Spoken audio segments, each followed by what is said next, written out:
Hi, this is Justin Brunson at Nissan West. We're here to show you how to change your oil.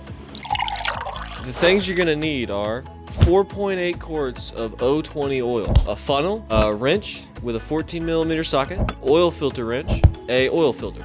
Remove the oil cap in order to get air through the engine to help the oil drain faster. Lift the vehicle. You can use a jack instead of a lip. The first tool you're gonna need is a wrench with a 14mm socket. Find the drain plug on your oil pan and loosen the drain plug. Pop that drain plug off and let the oil drain. Now you're gonna need a oil filter wrench. You'll need to find the oil filter behind a plastic flap right in the wheel well. Unscrew that bad boy and let it drain. Now you'll need a fresh, clean oil filter. Now, use clean oil to prime the oil filter. Now it's time to place the new filter on the engine. Go ahead and put the drain plug back on the vehicle.